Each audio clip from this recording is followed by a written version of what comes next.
year, 10 meters per year, depending on the place. Then it comes down to the lower elevations. So this is called the zone of ablation. And here the temperature is warmer, especially in summer, and it melts. So that's the dynamics. Its input is slow, its output is the melting here. So it is completely controlled by the climate. The whole. If the accumulation is more than the melting, then it will grow in size. If the melting is more than the accumulation, it will shrink in size. But it's driven by the climate. It's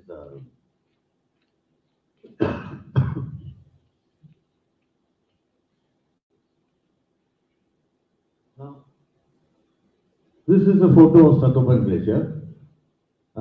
You can see this whole thing is very, I mean, you can see the white ice only in the extremely high altitude. This is the accumulation zone called Swargarohini. This whole area, you can't even see the ice. It's completely covered with debris. Debris means boulders, rocks, silt, everything. And this shows a close-up to give you the idea of the thickness. Now this wet part is ice. It is not covered with mud, but it's under that small layer of mud, there's ice over here. This part is simply debris cover. So this photo was taken close to the front of the glacier. So the debris increases in thickness as you go travel downstream. And in Satopan, it's about a meter thick near the front region. It's also extremely variable. You can dig over here, it might be 50 centimeters. You go somewhere else and try to dig again, it might be 5 centimeters. It's very uneven, and there are boulders of all sizes. It's a complete mix of. Here you can see behind there are some really big boulders also. So this is the the overall thing we are trying to understand. There's a couple dynamics between the ice and the debris. The debris falls down with avalanches. So this is one huge avalanche our team photographed on Satopan. This is the Chokamba side. And so it falls and then it's carried by the ice, either through the ice or after it melts out or top. Then the presence of the debris affects the melting of the ice. The melting of the ice affects the flow of the ice, which then affects the debris. So it's a coupled problem. One affects the other. The debris affects the ice affects the debris. So you have to understand them together. And that's our overall effort. And in Himalaya, large number of fraction of glaciers are thickly debris covered. Almost everything will have some debris cover, but about 25% of them are like Satopan, thick debris cover, which covers more than half almost covers the entire ablation zone. Okay, so now it's known that actually, let me talk about what is called the microclimate. It's known that in the same regional climate, different glaciers react very differently. So as I said, the glacier actually is controlled completely by the climate. So it's given the same climate, more or less same melting rate should occur. But it doesn't happen, there's quite a variability. Why is that? That is because the immediate surroundings of the glacier is called the microclimate. Here the weather parameters are quite different from the weather parameters above. So this is, it's not here, it is regional climate, say spreading over entire central Himalaya and up high above the mountains. And then in the vicinity of the glacier, the presence of the ice itself, shapes the local, it cools down the thing, it makes the temperature lower here. And then the shape of the valley will determine how the winds flow, etc., etc. So, so these are the non-climatic factors: debris cover, then topography, basically slope with shape and so on.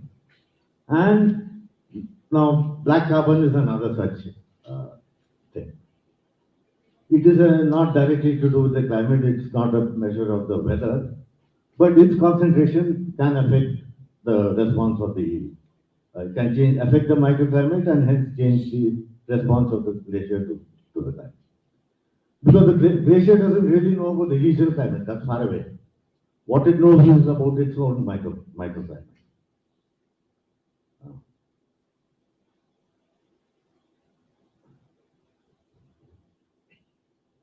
So let me go into a little bit of detail of how does the melt process occur in a glacier. So this is the sunlight coming in, and some of it gets absorbed by the ice directly and melts the ice over here. Actually, very only about, as I said, the albedo is typically around 0.9 or so, so only about 10% of the incoming radiation is absorbed, and that energy directly goes into melting the ice.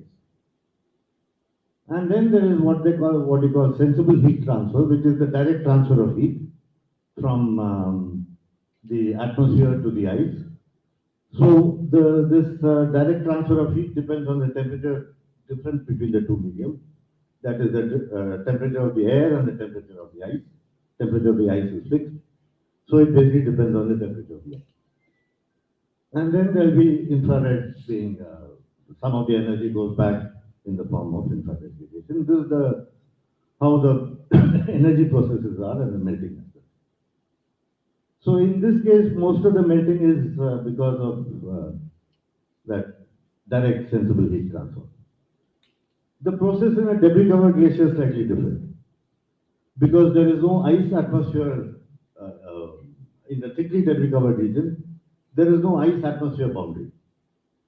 So the incoming radiation heats the top of the debris layer, and then it goes into the ice by conduction and gets transferred to the ice and melts it. There's also a sensible heat transfer, but here the albedo of the rock is, quite low.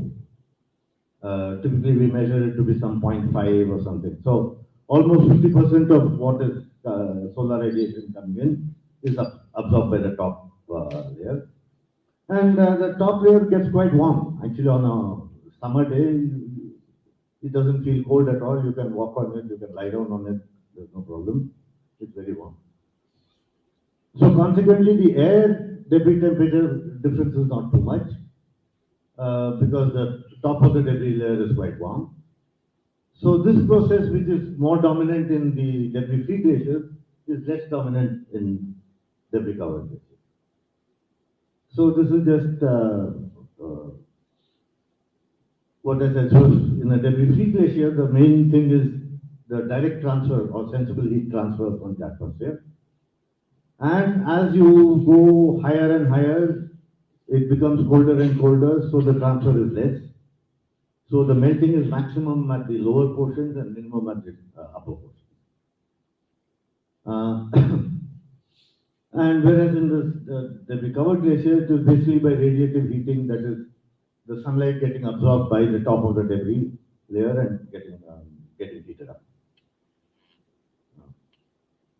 So, but now, since even though the air temperature decreases with the elevation, since the sensible heat transfer is not so much, whether the melt rate increases or decreases as you go up is a bit complicated in the debris covered glacier. It depends on the debris thickness distribution. Because as you come down, the debris thickness also increases.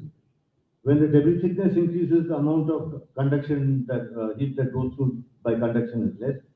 So less, the lower you go, the less heat is getting transferred through, and so the lower the melt rate.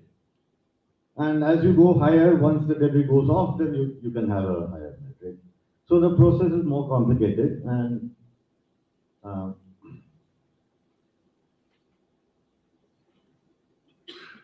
okay, so let me now come to our data observations. So this is Satopant. It's actually a twin glacier. This is Satopant, this is Bhagirath Khadak. And the Alaknanda starts from Satopant glacier. So basically, from here, you just have to follow the river all the way up to the source, and there you get to source.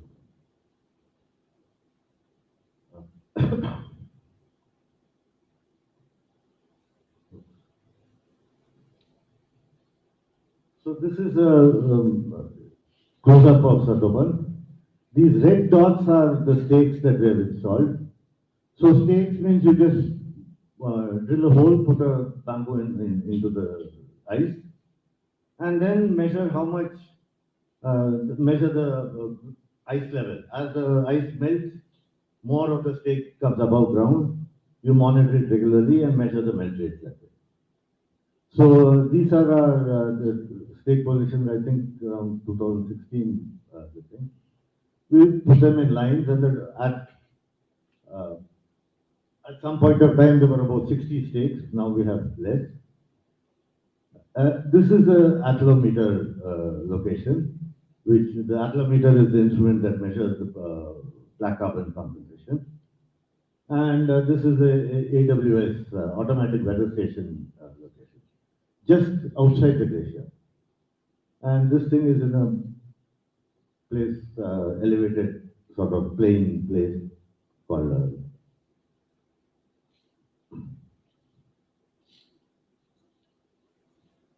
so this is the result of the black carbon measurements. So these are monthly averages. And this red dot is just showing the correlation with biomass burning, but that's not today's concern.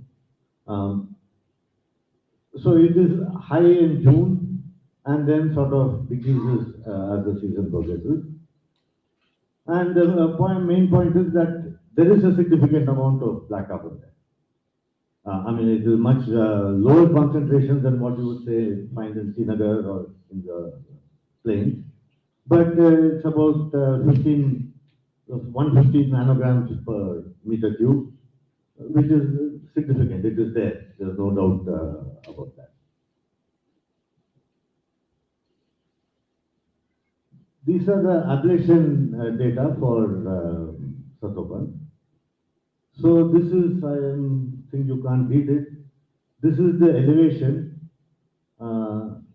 This is probably 4,000 meters, 4,500, 4,600, and that's how much we go up. And this is the melt rate on this axis. So you can see that the melt rate actually increases as you go upstream. As you go to completely different from debris-free glaciers. So, and in fact, it is there's a lot of spread when you plot it against elevation, but when you plot it against debris thickness, then it collapses there's much less variation. So the melting in Satoban, therefore, is controlled by the debris thickness and not the elevation. And so that indicates that the process that I showed earlier, that what do you call it, it's mainly the radiative heating of the debris layers, and there's not much of the sensible heat, direct sensible heat transfer. So that is why, what do you call it, increases with elevation. The fact that it is getting colder as you go uphill doesn't matter too much, because what is mainly important is the radiative heating of the debris surface, and the radiation is there at all elevations coming from the sun.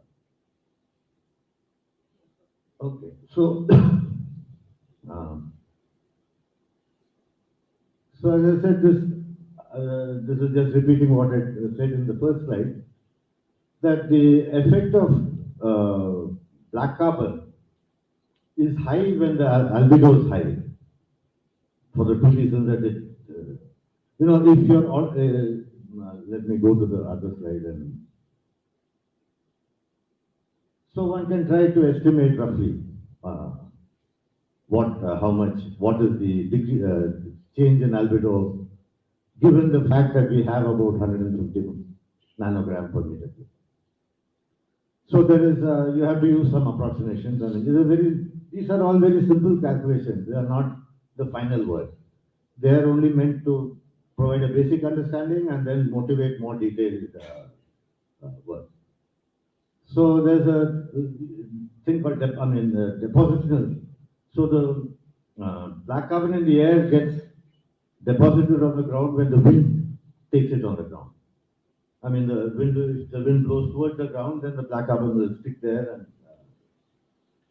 so, given the, let me not go through these details, but given the what do you call it, numbers that we get from Satopan and one parameter called the deposition velocity, which I've taken from literature, then you can say that roughly about 1% per month. So if there's some amount 1 meter cube, then after 1 month about 0.01 meter cube will get covered with the, that's the effect of, it is, now it is still, I mean, even if only 1% is covered, if anyway only 10% was getting absorbed, then the increase in what is absorbed by that 1% is quite a bit. So if you work it out in some simple way, you get the ratio of the effect of black carbon, where this thing is the ratio of the amount of radiation getting absorbed with and without black carbon. So that ratio is, you have a formula where alpha is the, what do you call it, albedo factor. So for ice, you get this R to be a 10% effect. So there's a 10% enhancement of this. Typical numbers quoted in the literature is about 20%. But these calculations are order of magnitude. So 10, 20 and all are same. It's not. But the point is that if you use the same formula and put 0.5 for the debris albedo, it reduces down to 1%. So there's only a 1% enhancement in the debris cover. These numbers, as I said, are very, very rough, not to be taken seriously. I mean, but what is clear is that the effect of black carbon in changing the albedo, percentage-wise, is much less for the debris covered region. And intuitively, it is obvious. If there's a very clean surface, you put a little bit of dirt, it start looking dirty. But if the surface is already very dirty, you would scatter a little bit more. It doesn't make too much difference. So that's the basic zero-level logic.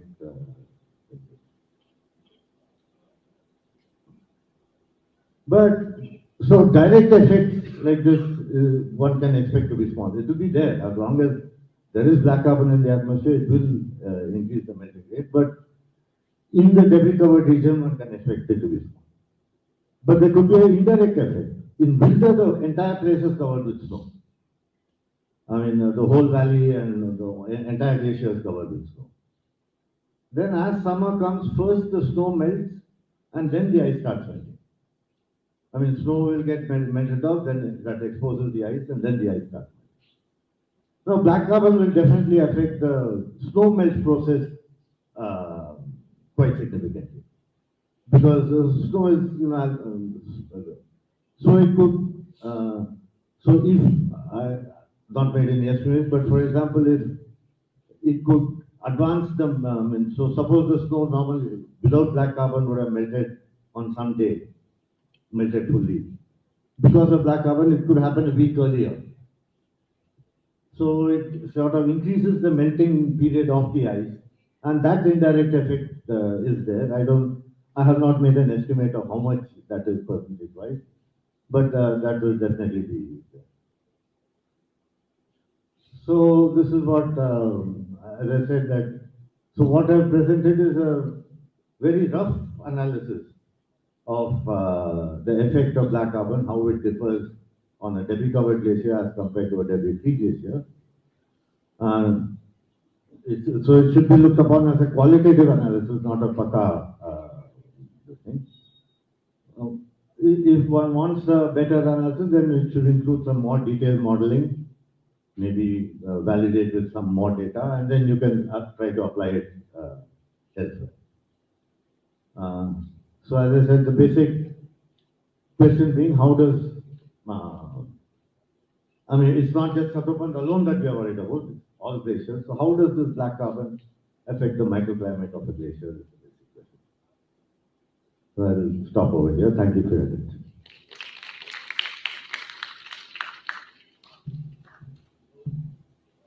It is a invited talk, but if you had some quick query, then you can ask.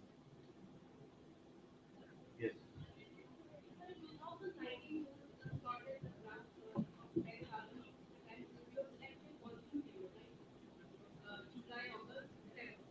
Yes.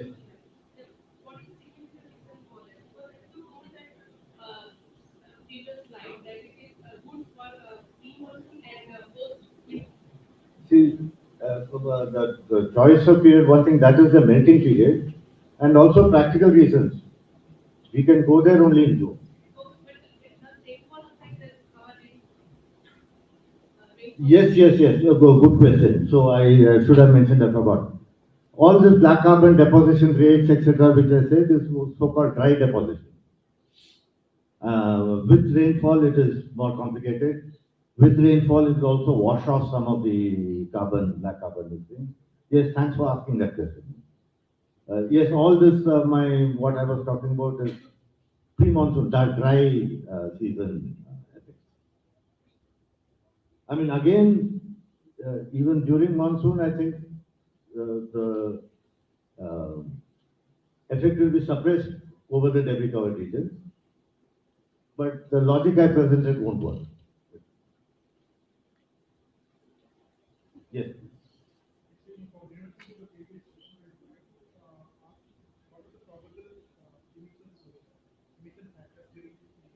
What are possible?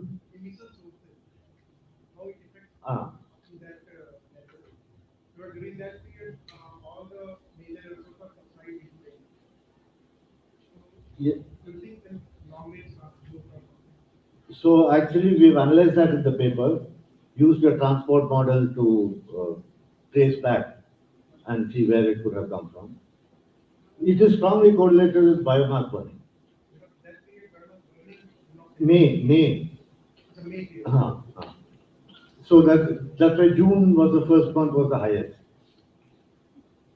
And the rest of, and what do you call it? It has come from quite a long distance from the plains, at least according to that model.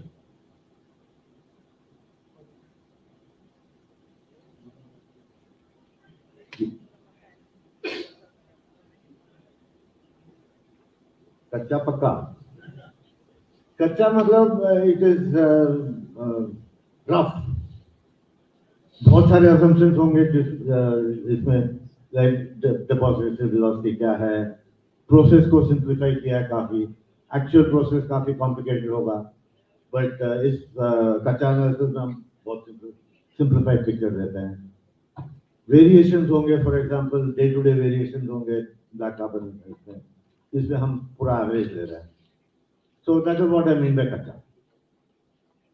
खूब सारे assumptions and very rough numbers and very पक्का का मतलब detailed modeling of the process. Actually model the wind, model how it is carried, and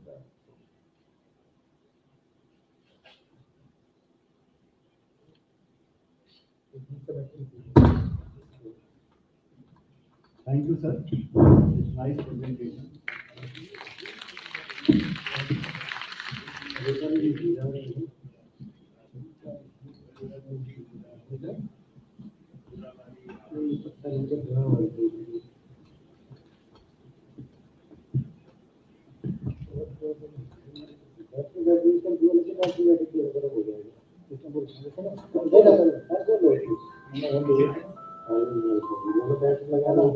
Vinod यार मैंने मंगाए थे ना ये कनेक्टर और ये तो वैसी हो रहा लाल बत्ती दे रहा खाली I am working on the glacier.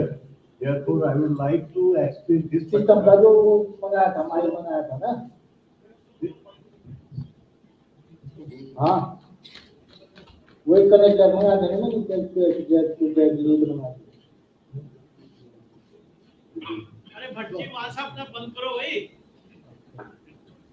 अपना माइक वहां से बंद करो, डिस्टर्ब हो रहा है। मैं वाटर रिसोर्स के बारे में थोड़ा बताना चाह रहा था आपको। ये जो हमारी चौखंबा पीक है, नॉर्मली आपने देखा होगा जब आपका इनॉग्रेशन सेशन चल रहा था, तो everybody was talking that Himalaya it is one of the tower of the. ये जो हमारा चौखंबा है, where it is the fourth peak and each peak is above 7,000 metre in altitude. So there are a number of glaciers. On the west of this Chaukhamba is 30-kilometer long Bhagirathi Gangoti glacier is there, from where the Bhagirathi is in. On the east, you will see Satopant and Bhagirath Kharak glacier. Satopant glacier, it is 13-kilometer long glacier, and Bhagirath Kharak glacier is 19-kilometer long glacier. So they are trending towards the east, and emerging especially the Alaknanda is originated from these two glaciers. In the south of this is the Chorawari glacier, where famous shrine Kedarnath is located here.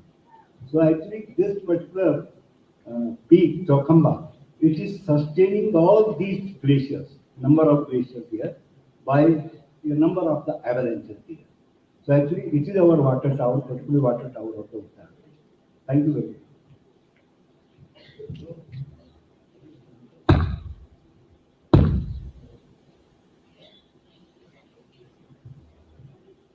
Thank you so much, sir.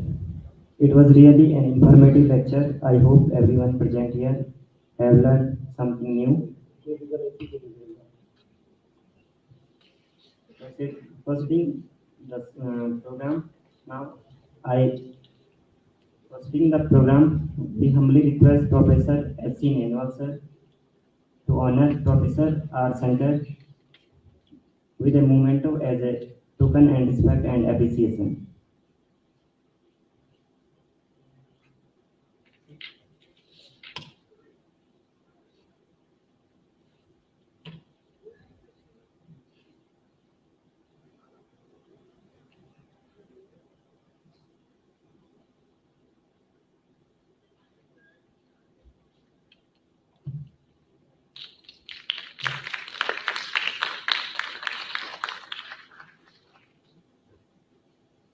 Thank you, sir.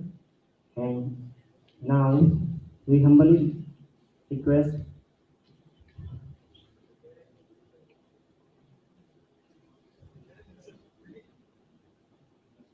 Professor Dr. Alok Sagar Gautam, sir, to honor Professor S.C. Nenwal with a memento as a token of respect and appreciation.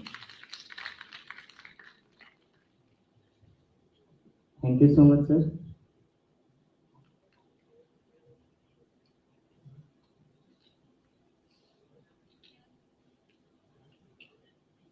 Thank you so much, sir, for your kind words. The session was really amazing and successful and informative. I think everyone which is present here has learned something new and will do something in those areas, just like nanotechnology, and we'll learn about black carbon. So, thanks to all the delegates and all the guests and all the participants for your patience. Now, to make this conference more happier, let us divert your mind attention toward historical libraries. This session will end now. So we'll learn a lot about our ancestors by visiting the museum and appreciation for those who created these historical libraries. Museum takes us back in the history and teaches more than anything. The museum Himalayan Archaeology and Ethnography was set up in 1981 by Department of Ancient History. So after the session, we'll go to the museum and we'll see the historical monument of Uttarakhand. So the session will end officially. Thank you. And one more thing, after this session, the cultural night will be in the Sharaf Dharamshala. So we have to reunion at 6 p.m. Thank you. धन्यवाद। आज के session की समाप्ति पर 4 से 5 museum visit है।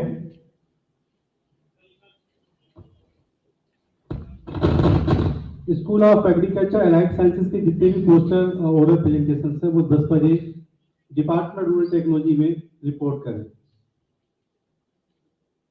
4 से 5 museum visit है, 5 बजे बस रहेगी वहां पर। प्लीज वहां पर 5 बजे आप लोग बस पर जाइएगा। आप लोग छूट जाते हैं क्योंकि बीच डिस्टर्बेंस होता है कि हम छूट गए, हमें 10 छूट गए, 20 छूट गए, दिक्कत होती है हम लोगों को। तो प्लीज आप लोग 5 बजे म्यूजियम पर और 6 बजे सरदार धर्मशाला जो कि श्रीनगर मार्केट में ही है, और वहां पर जहाँ पर आप स्टे किए हुए हैं वहां से हम बस से आपको लेंगे। धन्यवाद।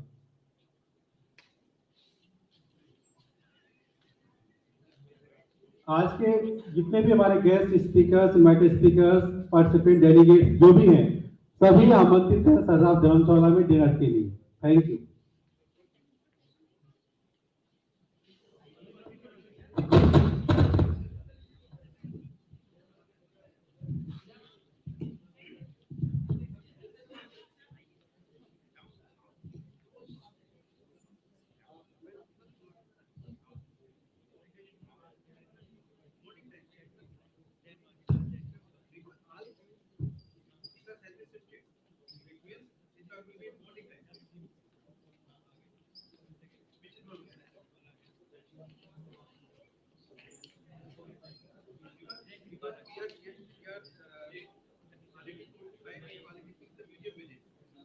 That office will be closed.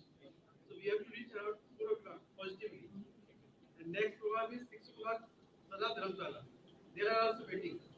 So everything has been shifted.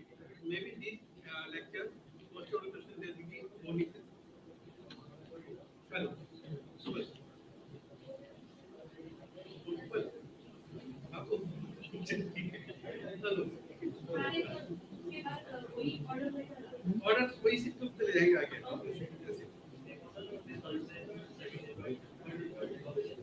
अगर आप नोटिस करेंगे तो हमारा जो फोर्थ थर्ड डे का मीटिंग है वो खाली है ऑटोमेटिकली।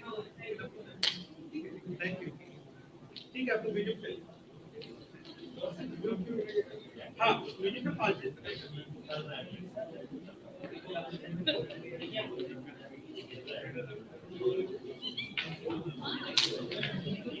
क्या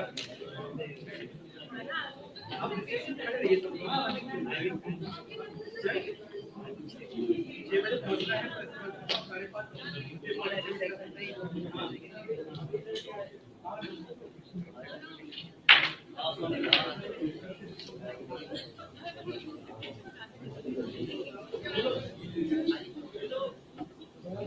हेलो हेलो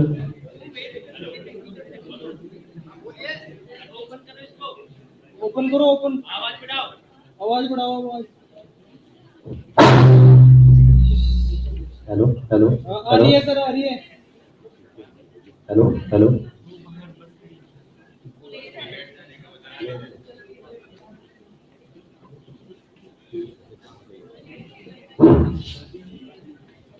ठीक है, ठीक है, हेलो हेलो ओके है सर, ओके है।